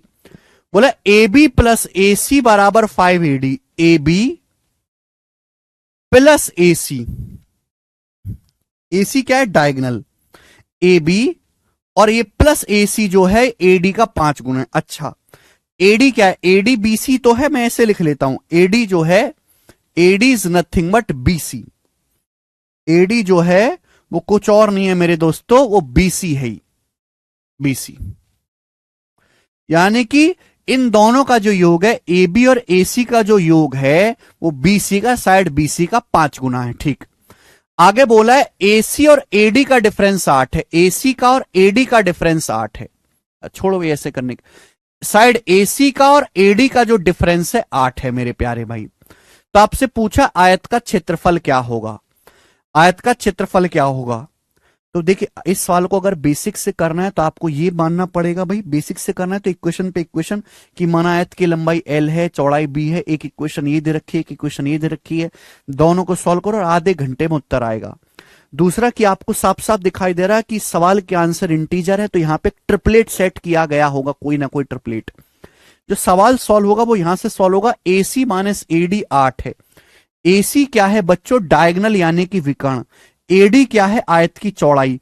तो ऐसा ट्रिपलेट बताओ जिसमें डायगनल और ये चौड़ाई का डिफरेंस 8 आता हो, ऐसा कौन सा ट्रिपलेट आपके दिमाग में है? और आंसर बहुत छोटे छोटे हैं तो कोई बहुत बड़ा वैल्यूटर ट्रिपलेट तो होगा नहीं। जल्दी से सोचो, जल्दी से आप मुझे सोच के बताओ कि ऐसा कौन सा राइट एंगल ट्राइंगल है, ऐसा कौन सा ट्रिपलेट है जिसमें हाइपोटीनस का और एक साइड का डिफरेंस 8 हो। मेरे दिमाग में तो एक ही आ रहा है, 13 और 5, 13 5। भाई अगर मैं इसको 13 मान लेता हूं मेरे प्यारे भाई, ये 5 है तो ये भी 5 हो जाएगा मेरे दोस्तों, ये कितना आ जाएगा? 12, 12। एक कंडीशन तो सेट होगी, क्या दूसरी सेट हो रही है? ए बी का मान है 13, ए बी का मान है 12, ए सी का मान है 13, 12 प्लस 13 25। क्या 25 एडी का 5 गुना है? एडी है 5, 5 का 5 गुना 25, बिल्कुल सही, सेटिस्फाई हो रहा है, दोनों ही सेटिस्फाई हो रहा है। क्लियर है? तो 5 12 13 पे दोनों कंडीशन संतुष्ट हो रही हैं, 5 12 ही आयत की लंबाई चौड़ाई है, तो एरिया क्या आ जाएगा? एरिया हो जाएगा 12 गुना 5, 60 वर्ग इकाई। सवाल का आंसर है तीसरा ऑप्शन। ठीक है, तो इस सवाल में आपको इक्वेशंस वगैरह नहीं बनानी है, आपको बच्चों यहां पर ऑप्शन हिट एंड ट्रायल से अंदाजे से आपको ट्रिपलेट याद है करना है। अगला सवाल मेरे प्यारे भाई, सवाल नंबर है स्टूडेंट्स 13, एक क्वेश्चन नंबर 13 आपके सामने है, जल्दी से बताएं। चलिए बच्चों, सवाल नंबर 13 बहुत ही गजब का क्वेश्चन है मेरे प्यारे दोस्तों, बहुत गजब का क्वेश्चन। और उस गजब के क्वेश्चन को करने से पहले आपको मेरे प्यारे भी गजब का कंसेप्ट समझना पड़ेगा। जो कंसेप्ट है ये, चाहे आपका पैरेललोग्राम हो, चाहे आपका रेक्टेंगल हो, चाहे आपका स्क्वायर वर्ग हो, सभी के लिए सत्य है, सभी के लिए मेरे दोस्तों सत्य है। चाहे आपका पैरेललोग्राम हो, समांतर चतुर्भुज, चाहे आपका रेक्टेंगल हो, चाहे आपका स्क्वायर वर्ग हो, ये सभी के लिए सत्य है मेरे प्यारे भाई। ये जो कंसेप्ट आपके सामने है जरा गौर से देखिएगा मेरे दोस्तों, कंसेप्ट आपको समझाते हैं कि जैसे ए बी सी डी एक रेक्टेंगल है, ये एक आयत है। ए बी सी डी एक रेक्टेंगल है, एक आयत है मेरे प्यारे भाई। ए बी सी डी मेरे प्यारे बच्चों रेक्टेंगल है, एक आयत है। इसके अंदर एक ट्राइंगल बनाया गया है, इसके अंदर मेरे ए बी सी डी एक आयत है, ये स्क्वायर भी हो सकता है, पैरेललोग्राम समांतर चतुर्भुज भी हो सकता है। इसके अंदर एक त्रिभुज बनाया गया है इस प्रकार से कि त्रिभुज की एक भुजा जो है वो आयत की भुजा के बराबर है। त्रिभुज की एक भुजा जो है वो आयत की एक भुजा के बराबर है, इस तरीके से। इसके अंदर मेरे प्यारे भाई एक त्रिभुज बनाया गया है इस प्रकार से मेरे प्यारे भाई, ए पी बी। ये त्रिभुज खास है, खास क्यों है कि त्रिभुज की एक भुजा जो है आयत की एक भुजा के बराबर है मेरे प्यारे भाई, आयत की एक भुजा के बराबर। देखिए आयत की लंबाई एल है और चौड़ाई बी है। तो मैं जानना चाहता हूं कि इस त्रिभुज के एरिया, हमें जानना चाहते हैं कि इस त्रिभुज के एरिया और इस आयत ABCD के एरिया का रेशियो क्या होगा? इस त्रिभुज के एरिया और इस आयत ABCD के एरिया का क्षेत्रफल का अनुपात क्या होगा? मैं आपसे यह जानना चाहता हूं। जल्दी से जवाब दीजिएगा मेरे प्यारे भाई, करो। देखो मेरे दोस्तों, त्रिभुज का क्षेत्रफल होता है 1/2 आधार गुणा ऊंचाई। त्रिभुज का आधार तो L है मेरे प्यारे भाई, त्रिभुज का आधार तो L है। ऊंचाई क्या है? अगर आयत की भुजा B है तो मेरे प्यारे भाई यहां से परपेंडिकुलर डालेंगे, ये भी तो B ही आएगा, यानी कि त्रिभुज का क्षेत्रफल है। आयत का क्षेत्रफल क्या है? आयत का क्षेत्रफल कितना है मेरे दोस्तों? लंबाई गुणा चौड़ाई। L गुणा B से L गुणा B कट जाएगा, तो मेरे प्यारे बच्चों क्या आ गया? 1/2। यानी कि मैं ये कह सकता हूं कि इस त्रिभुज के एरिया और आयत के एरिया का रेशियो 1:2 होगा, यानी कि इस त्रिभुज का एरिया आयत के एरिया का आधा होगा। यानी कि किसी भी आयत के अंदर अगर एक ऐसा त्रिभुज बनाया जाता है कि त्रिभुज की एक भुजा आयत की भुजा के बराबर है, तो इस आयत का जो क्षेत्रफल है त्रिभुज के एरिया का आधा होगा, हाफ होगा। इसका मतलब मैं कह सकता हूं मेरे प्यारे भाई कि त्रिभुज का एरिया जो है आयत के एरिया का आधा है। ये ग्रीन एरिया, ये एरिया आधा है, तो बचा क्या है? Pink area. बचा क्या है मेरे दोस्तों? ये वाला पिंक एरिया। दोनों ही एरिया बराबर हैं, आयत का आधा। अगर त्रिभुज का एरिया पूरे आयत के एरिया का आधा है तो बचा एरिया भी तो आयत के एरिया का आधा है। आप बोलोगे हां जी सर, बिल्कुल सही बात, एकदम अच्छी तरीके से समझ में आ गई, इसमें दो धेले की परेशानी नहीं है। सभी को कंसेप्ट क्लियर हो गया? आप बोलोगे जी सर कंसेप्ट क्लियर। अब इसी कंसेप्ट पर बेस सवाल है आपके सामने 13वां, बनाएं। और आप विश्वास नहीं करेंगे कि यह सवाल मेंस के पेपर में आया था। मेंस के पेपर में, बताओ बच्चों, सवाल है PQRS एक आयत है, इस प्रकार से PQRS एक आयत है जहां PQ 24 है, QR 16 है। PQ की लंबाई 24 है, QR आपका 16 है। भुजा RS पर बिंदु T है, साइड RS पर कोई पॉइंट T है, साइड RS पर पॉइंट T है। तो आपसे पूछा क्या गया? आपसे पूछा गया है कि इस ट्राइंगल PTQ का एरिया क्या होगा? ट्राइंगल PTQ का एरिया क्या होगा, यह आपसे पूछा गया है। साइड RS पर पॉइंट T है, ट्राइंगल PTQ का, इस ट्राइंगल का एरिया आपसे पूछा है। कोई भी बालक इस सवाल को हंसते खेलते कर सकता है कि इस ट्राइंगल का जो एरिया होगा वो आयत के एरिया का आधा होगा। आयत का एरिया है कितना? 24 गुणा 16, उसका आधा मेरे प्यार भी कितना आ जाएगा? 192। 2 से 16 8 बार जाएगा, 24 8 192। इस सवाल का आंसर है ए ऑप्शन। मेंस के पेपर का सवाल था बच्चों। आगे चलेंगे, बहुत ही इजी क्वेश्चन था, कंसेप्ट आपको पता है तो। अगला सवाल, सवाल नंबर है 14, बिल्कुल बेहतरीन। देखिए, इसी का एक एडवांस वर्जन है, इसी का एडवांस वर्जन है 2017 प्री का सवाल। 2017 प्री के पेपर में ऐसे मेरे प्यार में 10 सवाल आ रखे हैं, कई शिफ्टों में। बताएं, जरा सोचो, सोचो बच्चों।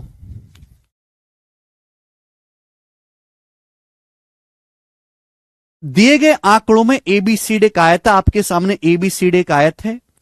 साइड AB पर F एक बिंदु है, FAB पर एक बिंदु है और CEDF के परपेंडिकुलर खींचा गया है। देखो, साइड AB पर एक पॉइंट F है और ये जो लाइन CE है, ये जो लाइन CE है DF पे परपेंडिकुलर है, 90 डिग्री का एंगल है। ये जो लाइन CE है DF पे परपेंडिकुलर है। बोला है CE 60 है, DF 40 है।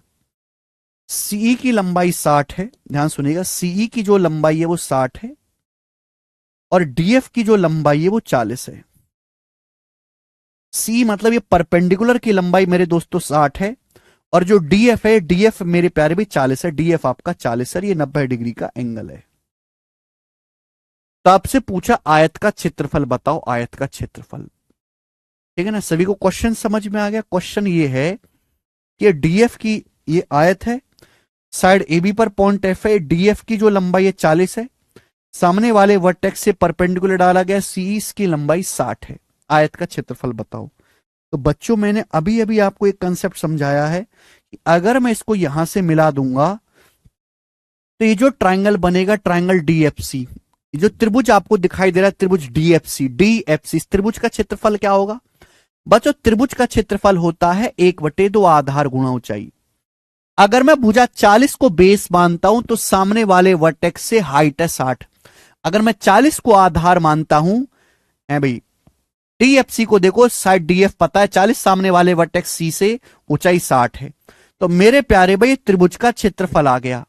ये जो त्रिभुज का क्षेत्रफल है आयत का आधा है। इस ट्रायंगल का जो एरिया होगा वो आयत का आधा होगा मेरे प्यारे भाई। तो आयत का क्षेत्रफल क्या होगा? आपसे आयत का क्षेत्रफल पूछा है।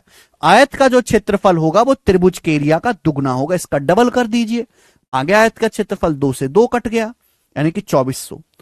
2400 इस सवाल का आंसर है सी ऑप्शन। ठीक है जी, सम्राट यही बेसिक है बेटे। तेरे को बताया तो था, यही तो बेसिक। और कौन सा बेसिक बताऊं तुझको? एक स्टेप का सवाल, इसमें दो कॉन्सेप्ट को मिक्स कर दिया है। ठीक है, घबराना कतई नहीं है बच्चे, आगे चलना है, शांति से पढ़ना है, सवाल नंबर 15 की ओर चलना है। सवाल नंबर 15 करके बताएं क्या आंसर है, बनाओ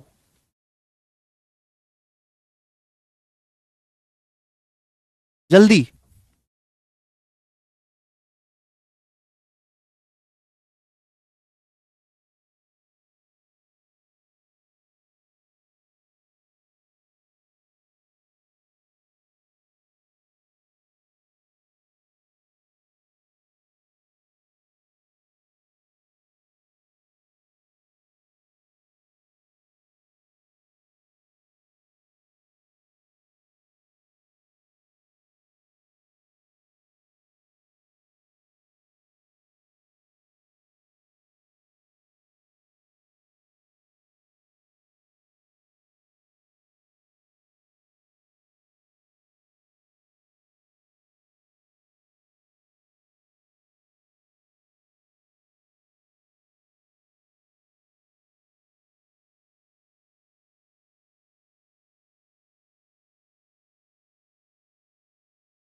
तीस, बिल्कुल बेसिक सवाल है, हर बच्चे का आंसर आ गया। 30, मुझे सवाल बताने की जरूरत नहीं है। 30 सेंटीमीटर स्क्वायर, एकदम आसान क्वेश्चन है मेरे प्यारे भाई, कर लेंगे इसको, आगे चलेंगे। यस, सवाल नंबर आपके सामने होगा जी 16, 16, 17, दो क्वेश्चन मैं आपको कराऊंगा। बेहतरीन सवाल, ये सवाल है खतरनाक आपके सामने। जी स्टूडेंट, कौन करेगा इस क्वेश्चन को, जल्दी से बताएं। सवाल नंबर 16 करने के लिए सब लोग अपनी कॉपी में अगला कंसेप्ट लिखेंगे, ब्रिटिश फ्लैग थ्योरम। सब लोग अपनी कॉपी में अगला कंसेप्ट लिखेंगे, ब्रिटिश फ्लैग थ्योरम।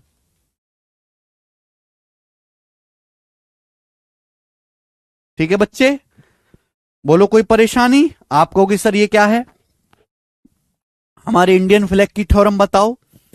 तो देखिए, ब्रिटिश फ्लैग थ्योरम इसलिए इसका नाम है क्योंकि मेरे प्यारे भाई, इसका चित्र ब्रिटिश फ्लैग की तरह बनता है। जैसे स्टूडेंट, आपके सामने आयत ABCD है। बच्चों, आपके सामने ये आयत ABCD है और इसके अंदर कहीं कोई पॉइंट P है।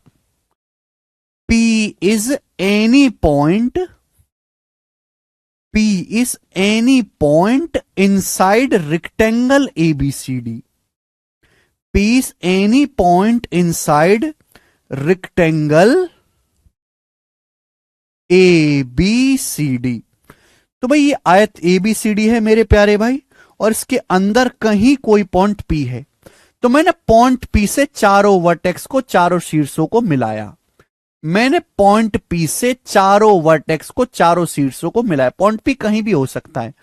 तो थ्योरम क्या कहती है? थ्योरम ये कहती है कि आमने सामने वाले पॉइंट के स्क्वायर का सम, पॉइंट P से, पॉइंट P इसके अंदर कोई पॉइंट है तो पॉइंट P से आमने सामने के पॉइंट के स्क्वायर का सम लेना है। PA है, ये PC है, तो PA square plus PC square, PA square plus PC square बराबर होगा, पॉइंट P से आमने सामने के बिंदुओं के बीच की दूरी लेनी है। PD है, ये PB है, और इनका square, PB square plus PD square, PA square plus PC square बराबर PB square plus PD square. सभी बच्चे समझ गए? PA square plus PC square बराबर PB square plus PD square. आप बोलोगे हां जी सर, बात समझे हैं, बिल्कुल आसान देसी सी बात है ना। PA square plus PC square, आमने पॉइंट P से आमने सामने के बिंदुओं की दूरी का वर्ग लेना है। PA square plus PC square बराबर PB square plus PD square. ठीक है बच्चों, आप बोलोगे हां जी सर। अब आप कहोगे सर कैसे आया, कहां से आया? तो देखिए, बहुत बेसिक सी बात है, कोई मुश्किल बात नहीं है। देखो, यहां से आप इस तरीके से परपेंडिकुलर डालें मेरे दोस्तों, परपेंडिकुलर डाल सकते हैं। आप बोलोगे हां जी सर, बिल्कुल डाल सकते हैं, इसमें कोई भी बुराई नहीं है। तो मेरे प्यारे, मैंने मान लिया कि माना ये लेंथ x है, पाइथागोरस थ्योरम से आया है मेरे दोस्तों। मैंने मान लिया कि ये लेंथ x है, तो बच्चों ये भी x हो जाएगा, ये भी x हो जाएगा। मैंने मान लिया कि बच्चों ये y है, ये y है मेरे प्यारे स्टूडेंट्स, कोई प्रॉब्लम? तो भैया ये भी y हो जाएगा मेरे प्यारे, भी y हो जाएगा। मैंने मान लिया कि ये लेंथ z है, ये लेंथ भी z हो जाएगा, z। मैंने मान लिया कि ये लेंथ w है, w, तो ये लेंथ भी इसके सामने की जस्ट w हो जाएगा, w। ये मैंने मान लिया अपनी मर्जी से। आप बताओ PA स्क्वायर क्या आएगा? देखो ये 90 डिग्री का है, PA स्क्वायर क्या आएगा? अभी इस ट्राइंगल को देखो, ये ट्राइंगल को देखो, इसमें ही तो आ रहा है PA इस ट्राइंगल में आ रहा है, x से y है, तो PA स्क्वायर हो गया मेरे दोस्तों, PA स्क्वायर हो गया x square plus y square, यही हो गया। अब आप मुझे बताओ PC स्क्वायर क्या आएगा? PC स्क्वायर क्या आएगा? जल्दी से बताओ। PC स्क्वायर, PC कौन से ट्राइंगल में आ रहा है? देखो इस ट्राइंगल में आ रहा है, ये है, ये 90 डिग्री है बच्चे, 90 डिग्री है। ये PC आपको निकालना है, PC स्क्वायर। PC स्क्वायर क्या आएगा बच्चों? W है, ये Z है। PC स्क्वायर क्या आएगा? W है, Z है, W square plus Z square, W square plus Z square. आप बोलोगे हां जी सर, बिल्कुल सही। तो ये आ गया लेफ्ट साइड की वैल्यू। आप अगर गौर से देखो तो राइट साइड की वैल्यू भी यही आएगी। देखो PB कौन से त्रिभुज में, देखो एंगल कितने डिग्री का? 90 डिग्री का, ये 90 डिग्री का एंगल है, ये PB है मेरे दोस्तों, PB। ये Y है, ये Z है, तो आप बताओ PB स्क्वायर क्या आएगा? PB स्क्वायर आएगा मेरे दोस्तों Y square plus Z square. PB square आएगा मेरे प्यारे बच्चे Y square plus Z square. अब आप मुझे बताओ कि PD स्क्वायर क्या आएगा? आप मुझे बताओ PD स्क्वायर क्या आएगा? PD कहां है मेरे दोस्तों? PD है, PD, ये 90 डिग्री है मेरे दोस्तों, 90 डिग्री, 90 डिग्री। ये x से w है, तो 90 डिग्री के सामने क्या है? PD square. तो PD स्क्वायर क्या आएगा मेरे बच्चों? PD स्क्वायर क्या आएगा? x square plus w square. PD square क्या आएगा प्यारे बच्चे? x square plus w square, PD square आएगा। तो इक्वल होना चाहिए कि नहीं होना चाहिए? देखो लेफ्ट साइड और राइट साइड बराबर है कि नहीं? लेफ्ट साइड राइट साइड बराबर X square plus Y square plus W square plus Z square X square plus Y square plus W square plus Z square. जब लेफ्ट साइड और right side का sum बराबर है तो ये भी बराबर होना चाहिए, यानी कि P A square plus PC square बराबर होना चाहिए PB square plus PD square के। और यही है बिटिस-फ्लैक थ्योरम।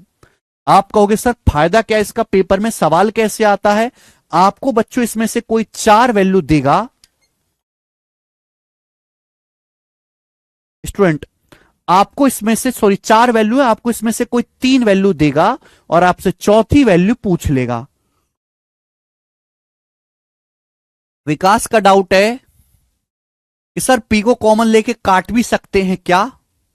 वाह बेटे, इन्हीं हरकतों की वजह से विकास नहीं हो पा रहा है। अबे पीए क्या है? दूरी है बेटा, दूरी। पीए पीबी पीसी पीडी क्या है? पॉइंट पी से एबीसीडी की दूरी है, दूरी के स्क्वायर का सम है। अब जैसे बच्चे एग्जाम में सवाल क्या आ जाएगा, ध्यान सुनेगा। एग्जाम में इतना बेसिक सा क्वेश्चन आएगा, आपको हो सकता है आपको चित्र बना के दे दिया जाए, हो सकता है आपको लैंग्वेज में दे दिया जाए कि भाई ए बी सी डी एक आयत है, ए बी सी डी एक आयत है, ए बी सी डी का आयत है और उसके अंदर पॉइंट पी है। ए बी सी डी एक आयत है और उसके अंदर एक पॉइंट पी है। पॉइंट पी की बी से दूरी 16 है। आयत है, इसके अंदर पॉइंट पी है। पॉइंट बी से बी को मिलाया गया है, पॉइंट पी से डी को मिलाया गया है, पॉइंट पी से सी को मिलाया गया है, पॉइंट पी से ए को मिलाया गया, इस तरीके से। ठीक है मेरे प्यारे भाई, आप बोलोगे हाँ जी सर बिल्कुल से। आर टेढ़ा है, ये लेंथ 16 है, ये 63 है मेरे प्यारे भाई, ये 52 है, 52। और आपसे पूछा है बताओ पीसी क्या होगा, पीसी ये लेंथ आपसे पूछ ली, करके बताएं जल्दी से। कपिल कह रहे हैं एमपी पटवारी में आया था इससे। हाँ जी बिल्कुल आया होगा कपिल जी।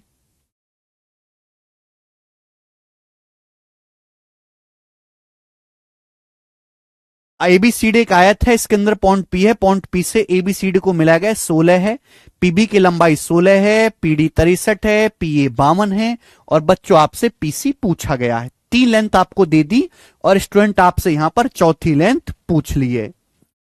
तो क्या देखते इस चित्र को देखते ही लैंग्वेज में आएगा, जब आप चित्र बनाओगे आपको तुरंत समझ में आना चाहिए कि बिटिस-फ्लैक थ्योरम का सवाल है, ऐसा चित्र वहीं पर बनता है। तो 16 का स्क्वायर पॉइंट पी से 16 दिया है, 63 दिया है, 16 स्क्वायर प्लस 63 स्क्वायर बराबर राइट साइड में 52 स्क्वायर प्लस पीसी स्क्वायर। ये थ्योरम लग जाएगी, आप बोलोगे हाँ जी सर। अब आप मुझे बताओ 16 63 16 स्क्वायर प्लस 63 स्क्वायर क्या होता है? आप जानते हैं ट्रिपलेट है, 16 63 65 ट्रिपलेट है, तो 16 स्क्वायर प्लस 63 स्क्वायर क्या आ जाएगा? 65 स्क्वायर। आप बताओ ये 65 है 52 है, तो पीसी क्या आएगा बेटा? आपने 3 4 5 का ट्रिपलेट नहीं पढ़ा, 13 गुनाई तो हो गया, यहां पर 13 गुनाई तो हो गया, 13 पंजे 65, 13 चौका 52, 13 तिया 39। तो पीसी की जगह क्या होगा? ये 39 का स्क्वायर रहा होगा। 39 स्क्वायर प्लस 52 स्क्वायर बराबर 65 स्क्वायर। तो पीसी की जो वैल्यू वो क्या आ गई? 39 सेंटीमीटर आ गई। 39 इस सवाल का आंसर था 39। 27 नहीं है भाई साहब, 39 है। क्या बता रहे हो तुम लोग गौरी?